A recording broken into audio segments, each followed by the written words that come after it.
చాలామందికి అనిపిస్తుందంట, దేవుడు నా పక్షాన న్యాయంగా లేడు, దేవుడు నాకు న్యాయం జరిగిస్తలేదు, దేవుడు నాకు ఏం మంచి చేయట్లేదు, దేవుడు నాకు ఏ విషయంలో జయం అవ్వట్లేదు, దేవుడేడి అన్యుడు బాగున్నాడే, లేకపోతే దేవుని పేరు పెట్టుకునేవాడు సరిగా బ్రతకనోడు బాగున్నాడే, నేను మంచిగా దేవుని కొరకు నమ్మకంగా జీవిస్తూ నాకేం ప్రయోజనం ఉంది అన్న దాంట్లో చాలామంది ఆలోచిస్తూ విశ్వాసం తరిగిపోతున్నారు. కానీ దేవుడు అలాంటి వారితో ఈరోజు మాట్లాడుతున్నాడు. ఎక్కడ ఇర్మియా గ్రంథం 12వ అధ్యాయం 1వ వచనం ఒకసారి చదివితే, యెహోవా నేను నీతో వాదించినప్పుడు నీవు నీతిమంతుడుగా కనబడదువు. నీవు నీతిమంతుడుగా కనబడుతున్నావు. ఆహా, ఇంట్రొడక్షన్ చాలా బాగుంది. అయినను న్యాయము విధించుటను గూర్చి నేను నీతో మాట్లాడుదును, దుష్టులు తమ మార్గములలో వర్ధిల్లనేలా.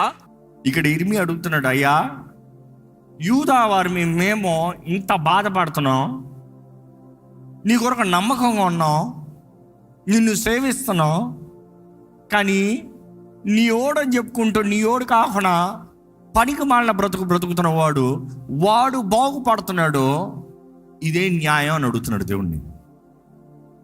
ఈరోజు దేవుని దగ్గర నువ్వు మాట్లాడడానికి వెళ్తున్నావు అంటే go check for your self.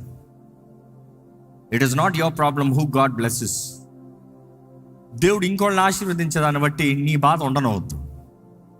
నీ జీవితంలో నువ్వు ఆశీర్వాదం పొందకపోతానికి కారణాలు ఏంటో పరీక్షించు. అది నీ పరీక్ష. నిన్ను నువ్వు సరిదిద్దుకో, పరీక్షలో నిలబడు, పరీక్షలో తగ్గించుకో.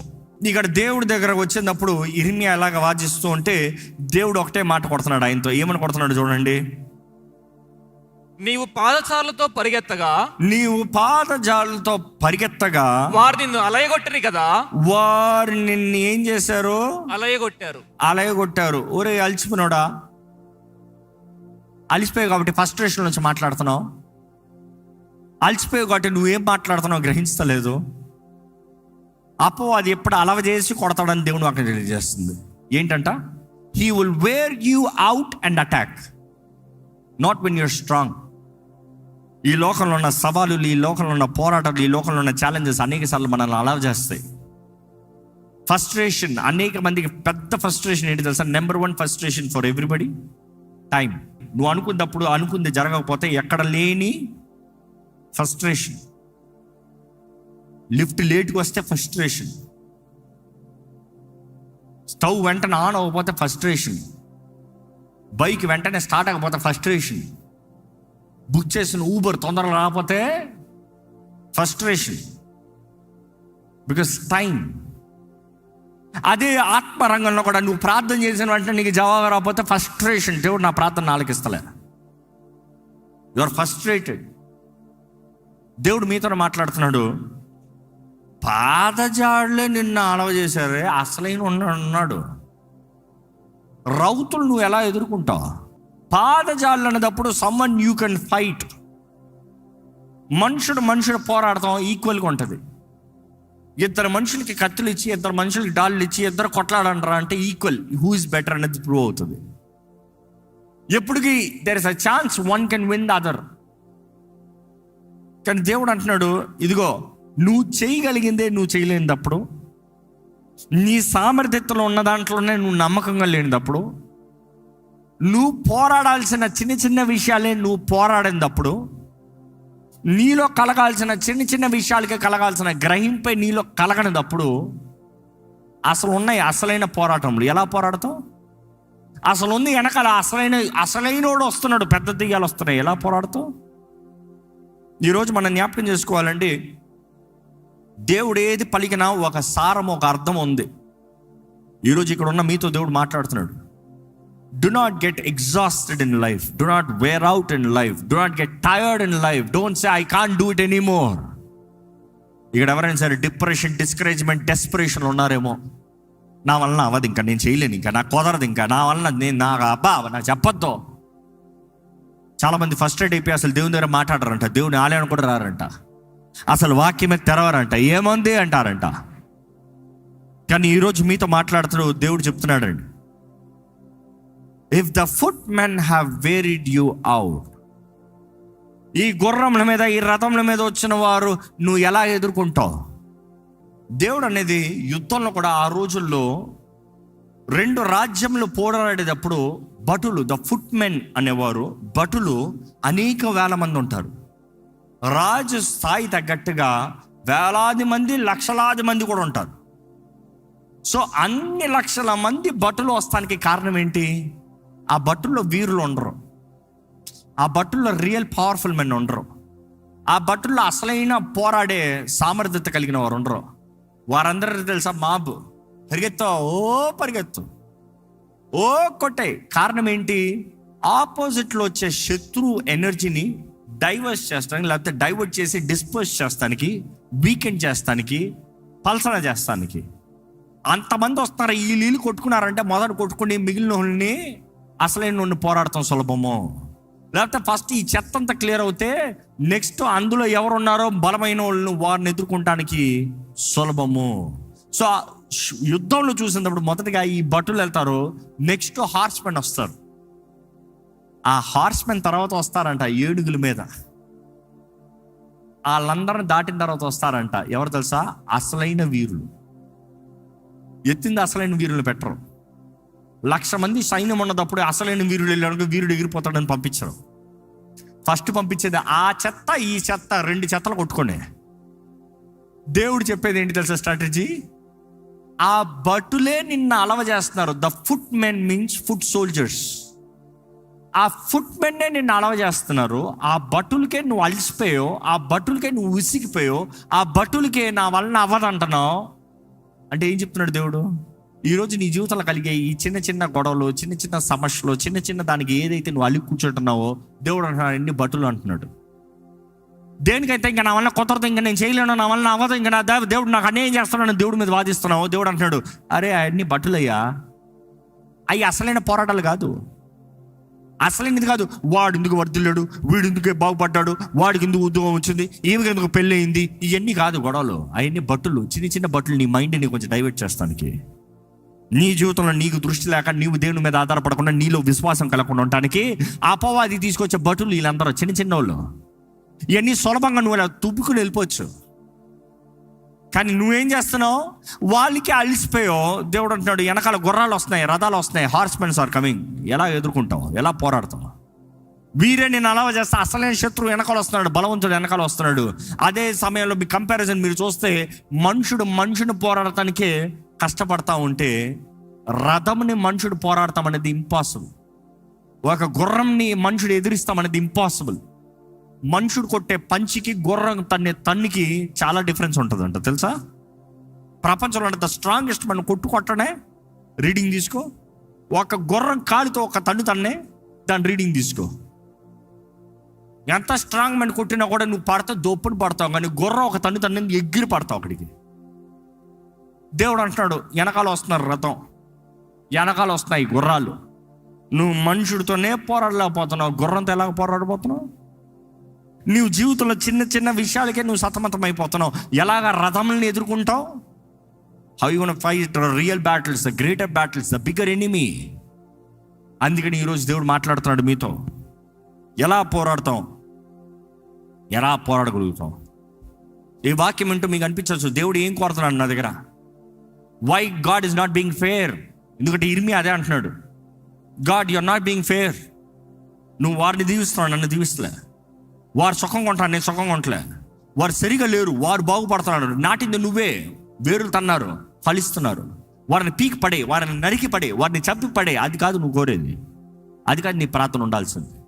ఇతరులను చూసి అసూయ పడతాం కాదు, ఇతరులను చూసి ఏడ్చుకుంటాం కదా. వాడు సరిగా ఉన్నాడు లేదా దేవుడు తెలుసుకుంటాడు, నీ పని కాదు. నువ్వు ప్రేమతో ఏదైనా గద్దించగలిగితే గద్దించు. కానీ నీ జీవితంలో ఫలం లేకుండా, నీ జీవితంలో క్రియ లేకుండా, నీ జీవితంలో ఏ విలువ లేకుండా ఎవడ నీ మాట వినడం, అవునా కదా? నీ జీవితం ఏం ఫలం లేకుండా నువ్వు ఇతరులు చెప్తే పోయి ఫస్ట్ నీ ఇల్లుని చూసుకో, నీ జీవితాన్ని చూసుకో, నీ బ్రతుకును చూసుకో అంటాడు. మీరు గమనిస్తే అక్కడ దేవుడు అంటున్నాడు అంతలోకి అలసిపోతే ఎలాగయ్యా? దాని నెక్స్ట్ స్టేట్మెంట్ ఒకసారి చదువుదామా? అక్కడ ఏమంటాడు చూడండి, నెమ్మది గల స్థలమున నీవు క్షేమముగా ఉన్నావు కదా, యోర్దాను ప్రవాహముగా వచ్చినప్పుడు నీవేమి చేయుదువు? ఏం చేస్తావు? ఏమి సమస్యలు లేని పరిస్థితుల్లో నువ్వు ఇంత గోల చేస్తున్నావు. అసలు నిజంగా యోర్దాను మొత్తం ప్రవాహంలాగా నీ మీదకి వస్తే ఏం చేస్తావు? యోర్దాను మొత్తం నీ మీదకి ఒకేసారి పడతా నువ్వేం చేస్తావు? How can you challenge? How can you fight? How can you face?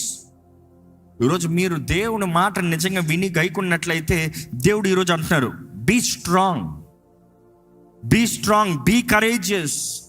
ధైర్యం తెచ్చుకో, భయపడద్దు. నువ్వు దేవునితో ఐక్యపరచబడి ఉండాలి, దేవుని శక్తితో నింపబడాలి. మీరు అడగచ్చు, is God being unfair for me to fight a horse? No, God is not being unfair. దేవుడు అంటున్నాడు, అయ్యా నీ శక్తి మనుషులను పోరాడేది నీ పరీక్ష, కానీ గుర్రములను నువ్వు పోరాడటానికి నీ శక్తి చాలదు. నీ శక్తిని ఎవరు ఇస్తారో నేను ఇస్తా, నా దగ్గర నుండి వస్తుంది. అదే మన ఇందాక చదివిన ఎఫెసీయులకు రాసిన పత్రిక 3:20, now who is able to do far more abundantly than what we ask or think according to the power at work within us. What is that power? ఆ పవర్ ఎక్కడ ఉందంట? మనలో. ఆ శక్తి ఎవరు? పరిశుద్ధాత్మ. ఆ శక్తి నీలో ఉంటాడంట, నీలో నుండి కార్యం జరిగిస్తాడంట, నీలో నుండి పని చేస్తాడంట. ఆ శక్తి నీలో ఉంటాడంట. మిమ్మల్ని అడుగుతున్నాను, మీలో పవర్ ఉందా? పరిశుద్ధాత్మ నీలో ఉన్నాడా? ఎందుకంటే దేవుడు వాటిలో చూసినప్పుడు యేసు ప్రభు తెలియజేస్తాడు, ఎప్పుడైతే మీరు పరిశుద్ధాత్మను పొందుకుంటారో మీకు ఏం అనుగ్రహించబడుతుంది? శక్తి అనుగ్రహించబడుతుంది. దేవుని వాటిలో చూసినప్పుడు లూకా సువార్త 9:1-2 చూసినప్పుడు యేసు ప్రభు తన 12 మంది శిష్యులను పిలిచి వారికి అధికారాన్ని ఇచ్చాడంట, శక్తిని ఇచ్చాడంట. He gave authority and he gave what? Power. దేనికి? దెయ్యములు పారదోలటానికి, అనారోగ్యస్తులు ముట్టి స్వస్థపరుస్తానికి. He gave them power to do wonders, miracles. 10వ అధ్యాయంలో చూస్తే 72 డిసైపుల్స్ తిరిగి వచ్చారంట. 72 డిసైపుల్స్. లూక్ 10లో చూసినప్పుడు చూస్తాము, వారు తిరిగి వచ్చే, ప్రభువా నీ నామములో దెయ్యములు మాకు లోపడుతున్నాయి. You see, I'm talking about even before the resurrection power. I'm talking even before Jesus being crucified, buried, coming back to life. ఇక్కడ మీరు గమనిస్తే యేసు ప్రభు అధికారాన్ని ఇచ్చాడంట, శక్తిని ఇచ్చాడంట. ఈరోజు యేసుని నువ్వు నమ్మావు, నీలో శక్తి అధికారం ఉందా? ఈరోజు నువ్వు యేసుని నమ్మావు, నీలో బలం ఉందా? లేకపోతే ప్రతి చిన్నదానికి అలసిపోతున్నావా? ప్రతి చిన్నదానికి ఆయాసపడిపోతున్నావా? బైబిల్ చూస్తానండి, అపోస్తల కార్యాలు 1:8, but you will receive power when the Holy Spirit has come upon you. పరిశుద్ధాత్ముడు మీ మీదకి వచ్చినప్పుడు మీకు ఏం అనుగ్రహించబడుతుంది? శక్తి అనుగ్రహించబడుతుంది. శక్తి అనుగ్రహించబడుతుంది కాబట్టి నువ్వు నా సాక్షిగా యూదయ, యెరూషలేము, యూదయ, సమరయ, బూదిగ అంతముల వరకు నా సాక్షులే ఉంటాను. శక్తి లేకుండా దైవ సాక్షులుగా ఉంటా అసాధ్యం. ఈరోజు దేవుని శక్తి నీలో లేకుండా దేవుని కార్యాలు నీ జీవితంలో జరుగుతా అసాధ్యం. I'm asking you, do you want power? Ask him. ఆయనతో సమాధాన పడండి. ఆయన మీద అలుగుతాం కాదు, ఇతరులను చూసి సనుక్కుంటాం కాదు, ఇతరులతో నీ జీవితాన్ని పోల్చుకుంటాం కాదు. నీ జీవితం అటువంటి పరిస్థితులు కలిగిందంటే అసలు మొదటకు చూసినప్పుడు ఎందుకు ఇశ్రాయేలీలు లేకపోతే ఈ యూదులు, యూదావారు ఎందుకు బానిసలుగా మారారు? దేవుని వాక్య నియమాన్ని పాటించలే. దేవుడు చేయొద్దన్నది చేశారు. దేవుని స్థానంలో వేరే తీసుకొచ్చి పెట్టారు. దేవుని మహిమ పరచలేదు. విశ్రాంతి దినాన్ని పాటించు అని దేవుడు అంత ఖచ్చితంగా చెప్పాడు. వారు రెస్ట్ అవ్వలేదంట భూమికి. దేవుడు అన్నాడు, నేను భూమికి రెస్ట్ ఇస్తాను, అకౌంట్ సెటిల్ చేస్తాను. 72 years వారిని ఎక్సెల్లో పెట్టారు. 72 years వారు రెస్ట్ అవ్వలేదంట భూమికి, దేవుడు చెప్పిన రీతిగా. ఆ కరెక్ట్గా 72 years దేవుడు సెటిల్మెంట్ ఇస్తున్నాడు, రెస్ట్ ఫర్ ద ల్యాండ్. ఈరోజు మిమ్మల్ని అడుగుతున్నానండి, దేవుని వాక్యంని లోబడకుండా, విధేయుడు అవ్వకుండా, దేవుని మాటకి లొంగకుండా, నియమాల్ని ఆచరించకుండా, if you go your way calling yourself a believer, be assured you are facing your own challenges. అందులో ఇంకోటి ఎవడో వాడేదో పనికి మాలిన పనులు చేసుకుంటూ దీవించబడ్డాడని, హెచ్చించబడ్డాడని, ఏదో వారేదో పైకి అభివృద్ధి పొందారని వారిని చూసి అలగద్దు, ఏడవద్దు. నీవు దేవుని దృష్టిలో సరిగా ఉన్నావా? నువ్వు దేవునితో సరిగా ఉన్నావా? ఆయన శక్తి ద్వారా నువ్వు నింపబడితే నీ పోరాటంలో నీకు జయం ఉంటుందని నమ్ముచున్నావా? ఈరోజు దేవుని వాక్యం మీరు చూసినప్పుడు గమనించండి. If you read this verse, దేవుడు అంటున్నాడు, ఎక్కడ 6వ వచనం చదవండి. నీ సహోదరుల సహితము నీ తండ్రి ఇంటి వారు సహితము నీకు ద్రోహము చేయుచున్నారు. నీ వెంబడి గేలి చేయుదురు. వారు నీతో దయగా మాట్లాడుచున్నను నీవు వారిని నమ్మకూడదు.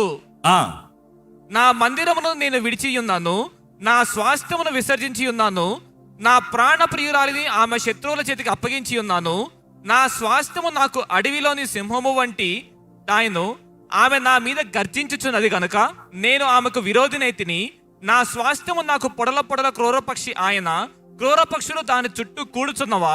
రండి, అడవి జంతువులన్నిటినీ పోగు చేయుడి. బ్రింగివేయుటికే రావలెను.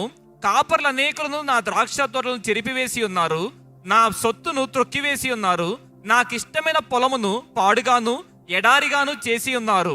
వారు దాన్ని పాడు చేయగా అది పాడై నన్ను చూచి దుఃఖించుచున్నది. దాని గూర్చి చింతించు వాడొకడును లేడు గనక దేశమంతయు పాడాయను. పాడు చేయువారు అరణ్యమందరి చెట్లు లేని మెట్టలన్నిటి మీదకి వచ్చుచున్నారు. దేశం యొక్క ఈ కొన నుండి ఆ కొన వరకు యెహోవా ఖడ్గము తిరుగుచు హతము చేయుచున్నది. శరీరులకు క్షేమమేమీ లేదు. జనులు గోధుమలు చల్లి ముండ్ల పంట కోయుదురు. వారు అలసట పడుచున్నారు గాని ప్రయోజనము లేకపోయిను. యెహోవా కోపాగ్ని వలన కోతకు పంట లేక మీరు సిగ్గుపడుదు. నేను నా జనులైన ఇశ్రాయేలునకు స్వాధీనపరిచిన స్వాస్థ్యము నాక్రమించుకున్న దుష్టులకు నా పొరుగు వారిని గూర్చి యెహోవా ఈలాగు సెలవిచ్చుచున్నాడు. నేను వారి దేశముల నుండి వారిని పెళ్లగింతును, మరియు వారి మధ్య నుండి యూదా వారిని పెళ్లగింతును. వారిని పెళ్లగించిన తరువాత నేను మరలా వారి ఎడల జాలిపడుదును. ఒక్కొక్కని తన స్వాస్థ్యమునకును ఒక్కొక్కని తన దేశమునకును వారిని రప్పింతును. బయలుతోడని ప్రమాణము చేయుట వారు నా ప్రజలకు నేర్పినట్లుగా యెహోవా జీవము తోడని నా నామమును బట్టి ప్రమాణము చేయుటకై తాము నా ప్రజల మార్గములను జాగ్రత్తగా నేర్చుకుని ఎడల వారు నా ప్రజల మధ్య వర్ధిల్లుదురు. అయితే వారు నా మాట విననొల్లని ఎడల నేను ఆ జనమును వేరుతో పెళ్లగించి బొత్తిగా నాశనము చేతును. ఇదే యెహోవా వాక్కు. మనం చూస్తామండి, దేవుడు అంటున్నాడు, ఇదిగో నేను ఇట్లా చేస్తానికి కారణం ఏంటంటే నా ప్రజలు సరిగ్గా బ్రతకల. నేను వాగ్దానం చేసిన వాడు సరిగ్గా బ్రతకల. నేను నీకు మేలు చేయట్లేదు అంటున్నాడు. లేదు లేదు లేదు, మీరు నా మాట వినలే. మీరు మంచి జరిగించలే, నేను అవకాశం ఇస్తాను, తరుణం ఇస్తాను. మీరు లోపడలేదా, మొత్తానికి నాశనం చేసేస్తాను. నా మాట మీ నోట్లో ఉండాలి, మీరేమో అన్ని మాట పెట్టుకుని ఉన్నాడు. మీరు నాకు లోపడాల్సిన వాళ్ళు శత్రువు వచ్చి దోచుకుని పోతున్నాడు. రైటే, ఎందుకంటే మీరు సరిగ్గా బ్రతకల.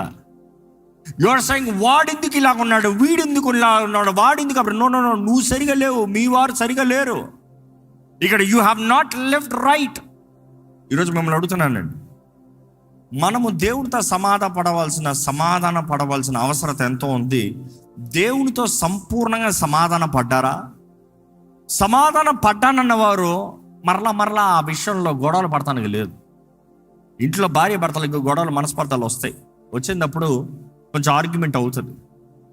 ఇద్దరు ఒకరిని ఒకరు అర్థం చేసుకున్నాను అన్నదప్పుడు, ఎవరైనా భార్య కానీ భర్త కానీ నేను సారీ, ఐ అపాలజైజ్ అన్నదప్పుడు ఓకే డన్ అన్నారు అనుకో, సమాధాన పడ్డారని అర్థం వచ్చింది అనుకో, మరలా ఆ విషయం టాపిక్ ఎత్తుతానికి ఉంటుందా? నేను క్షమించానన్న తర్వాత మరలా ఆ విషయం గురించి మాట్లాడతాం కుదురుతుందా? దేవుడు అంటున్నాడు, you have not settled with me. మీరు సెటిల్ చేసుకోలేదు. ఈరోజు మిమ్మల్ని అడుగుతున్నానండి, దేవునికి విరోధంగా ఏంటి మీ జీవితంలో ఉన్నది? ఏంటి అది? మిమ్మల్ని మీ జీవితంలో దేవుని హస్తం కనబడను ఒకనా, దేవుడే మిమ్మల్ని అణిచిపెట్టేలాగా చేసేది. నువ్వు ఇతరులను చూసి కుళ్ళు పడతంలో, ఇతరులను శపిస్తంలో కాదు, నీ హృదయం సరిగా ఉందా? దేవుడు అంటున్నాడు, ఇదిగో వీళ్ళే నిన్ను అలవ చేస్తే, ఈ చిన్న చిన్న విషయాలే నిన్ను నా దగ్గర నుండి దూరం చేస్తే, ఈ చిన్న చిన్న విషయాలే నీ విశ్వాసాన్ని పోయేలాగా చేస్తే, అసలైన రథాలని ఎలా ఎదుర్కొంటావు? How do you face the horsemen? గుర్రముల మీద వచ్చే వారిని ఎలా పోరాడగలుగుతావు? ఈరోజు దేవుని వాక్యం వింటూ మనం జ్ఞాపకం చేసుకోవాలి, సనుగుడు గొనుగుడు ఆత్మ మనలో ఉండడానికి వీల్లేదు. దేవుడు కోరేది ఒకటే, నువ్వు గుర్రంలో పోరాడతాను, నీ వల్ల నీకు అవ్వదు, కానీ నువ్వు నా శక్తిని పొందుకుంటే, నా ఆత్మని పొందుకుంటే, నా ఆత్మ శక్తి ద్వారంగా నువ్వు నిశ్చయం గొప్ప జయంగా చూడగలుగుతావు. ఈరోజు మీకు అనిపించచ్చేమో, నా శక్తి చాలట్లేదు, నా బలం చాలట్లేదు, నా వల్ల కుదరట్లేదు. కానీ దేవుడు అక్కడ తెలియజేయబడుతుంది, ప్రభువునందు బలం కలిగిన వారు ఉండాలంట. ప్రభువునందు బలం కలిగిన వారు ఉండాలంట. ఆయనతో సహవాసము, ఆయన వాక్య ధ్యానము, ఆయన శక్తితో నింపబడిన వారు ఉండాలంట. ఈరోజు I will ask you how much word do you have. ఎందుకంటే it is not just the word. అందులో బైబిల్లో చాలా చక్కగా ఒక మాట ఉంటుంది. తెస్సలోనికీయులకు రాసిన మొదటి పత్రిక 1:5 చదివితే, మా సువార్త మాటతో మాత్రము గాక శక్తితోను పరిశుద్ధాత్మతోను సంపూర్ణ నిశ్చయతతోను మీ యొద్దకు వచ్చి ఉన్న సంగతి. సువార్త వచ్చినప్పుడు ఎలా వస్తుందంట? శక్తితోను పరిశుద్ధాత్మతోను సంపూర్ణ నిశ్చయత. అష్యూరెన్స్ అన్న మాట చూస్తాం తెలుగులో. ఇక్కడ చూస్తే కన్విక్షన్, ఒప్పుకోలు. నీకు నిశ్చయతను కలిగజేస్తుందంట. ఈరోజు మిమ్మల్ని అడుగుతున్నాను,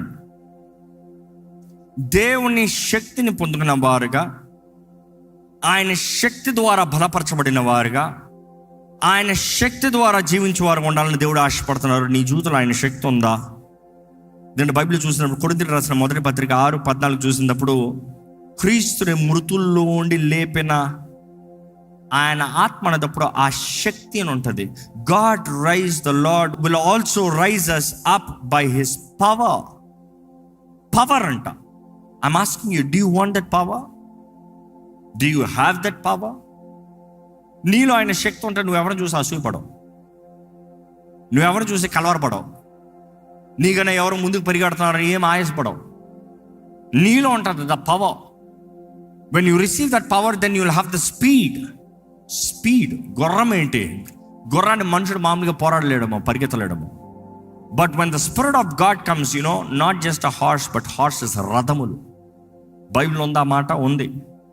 ఏలియా పైకి దేవుని ఆత్మ దిగి వచ్చినప్పుడంట ఆహాబుని ముందు వెళ్ళమన్నాడంట. ఆహాబు తన రథంలో బయలుదేరాడంట.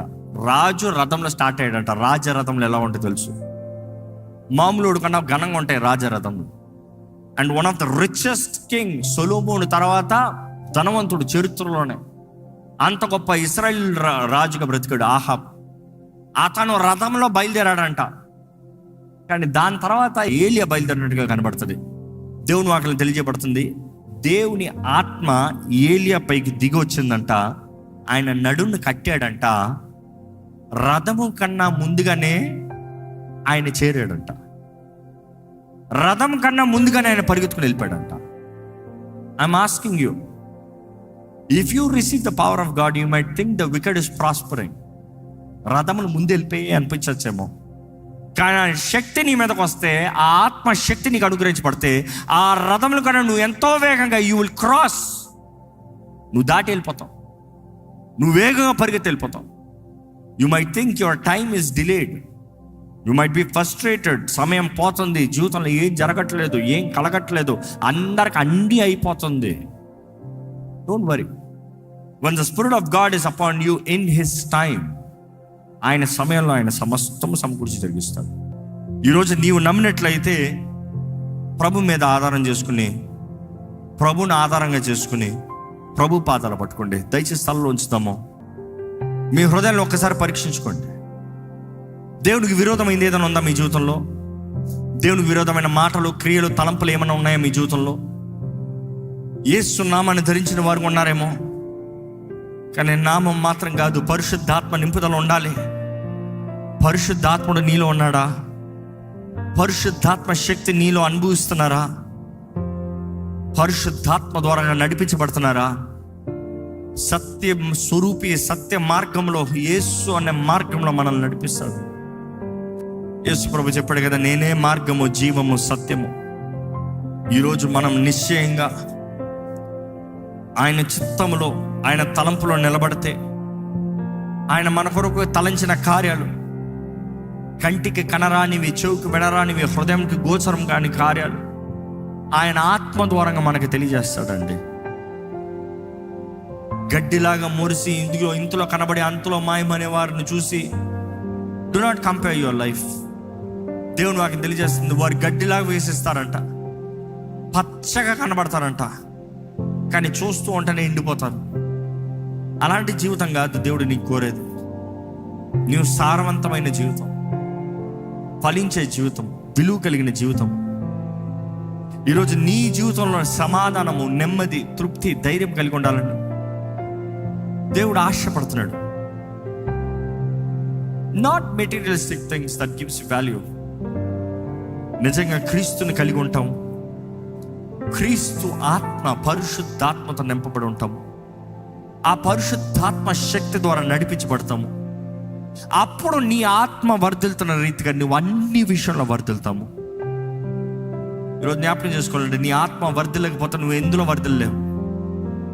ఫస్ట్ నీ ఆత్మ వర్ధిల్లిన రీతిగా నువ్వు అన్ని విషయంలో వర్ధిల్లి సుఖముగా ఉండు ప్రియుడు అని దేవుడు వాక్యం తెలియజేస్తుంది.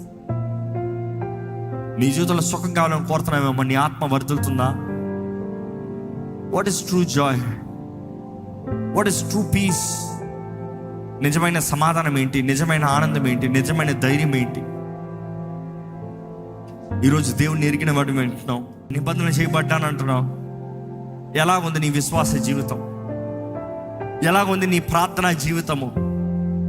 ఎలాగున్నాయి మన మాటలు, మన తలంపులు, మన క్రియలు? ప్రభువుకి అంగీకారంగా ఉందా? అడగండి, దేవా నీ శక్తితో నన్ను నింపయ్యా. ప్రభా మాకు ఇచ్చిన ఈ ధన్యతను బట్టి వందనాలు, ఈ దీవెను బట్టి వందనాలు. దేవా నువ్వు ప్రతి ఒక్కరితో మాట్లాడని నమ్ముతున్నాం ప్రభా. దిష్కి వేసాడిన బ్రతుకులుగా మా బ్రతుకులు ఉండకూడదు ప్రభా. ఫలించి అభివృద్ధి చెందే బ్రతుకులుగా మా బ్రతుకులు ఉండాలయ్యా. నీ శక్తిని కనపరిచేవారుగా, నీ ఆత్మ ద్వారా నడిపించబడేవారుగా మా జీవితాలు ఉండాలి ప్రభా. నీ కృపలో మమ్మల్ని జీవింపజేయి. ఆత్మ వరములు మాకు అనుగ్రహించు. ఫలించే బ్రతుకుడు మాకు అనుగ్రహించు. అభివృద్ధి చెందే జీవితం మాకు దయచే ప్రభా. నీకు విరోధంగా పోయి ఏమి చేయలేమయ్యా. నీవే మా దేవుడు, నీవే మా రక్షకుడు, నీవే మా సర్వమును ప్రకటించుడుగా. దేవా మా చేయి పట్టుకుని నడిపించాయా, మా కుడి హస్తాన్ని పట్టుకుని నడిపించు ప్రభా. శత్రు సమూహం అంతా వచ్చిన మాలో నీ ఆత్మ ఉంటే, మాలో ఉన్నవాడు లోకంలో ఉన్నవాడు కన్నా గొప్పవాడు అని మేము ధైర్యంగా చెప్పగలుగుతాం కదయ్యా. దేవా ఇక్కడ ఇంకా రక్షణ పొందిన వారిని చూడండి, ఇంకా పేరు జీవగ్రంథంలో రాయబడిన వారిని చూడు ప్రభా. రక్షణ పొంది దిగజారిపోయిన వారిని చూడు ప్రభా. నీ ఆత్మ ద్వారా పురుగొల్పు, నీ ఆత్మ ద్వారా దర్శించు. ప్రతి ఒక్కరు రక్షించబడాలనేదే నీ ఆశ కదా ప్రభా. మమ్మల్ని వెతికి రక్షిస్తానికి ఈ లోకంలోకి వచ్చావు కదా ప్రభా. ఈసారి నీ నామాన్ని ధరించిన వారికి మేము బ్రతకాలయ్యా. ఈ అంచె దినాల్లో నీతో నిబంధన చేయబడిన వారిగా నీ శక్తి బలంతో జీవించే కృపను మాకు అనుగ్రహించమని అడుగుతున్నాను. ఈరోజు విత్తన వాక్యాన్ని ముద్రించి ఫలింపజేయ ప్రభా. నీ వాగ్దానాలు మా జీవితంలో నెరవేర్చి ప్రభా. నీ కృపను, నీ తోడును మెండుగా మాకు అనుగ్రహించి నీ సహాయంతో మమ్మల్ని నడిపించమని నజరేయుడైన యేసు నామములో అడిగి వచ్చున్నాం తండ్రి, ఆమేన్.